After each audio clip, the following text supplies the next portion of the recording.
Mana bu ranglar psixologiya usulidan foydalanib, boshqalarning siz haqingizda nima deb o'ylashini bilib olish mumkin. Bu usul faqat bir marta ishlaydi, uni ehtiyotkorlik bilan ishlat. Bu ularga hech narsani sezdirmasdan ong ostidan haqiqatni tortib olishga yordam beradi. Usul mana bunday.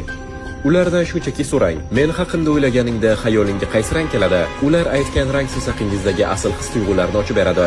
Agar u sariq desa, ular seni sodiq, quvnoq, hayotga nur tarqatuvchi deb biladi. Qizil desa, ular sening kuchingni sezishgan, balki manipulyatsiya qilish qobiliyatingni ham bilishadi.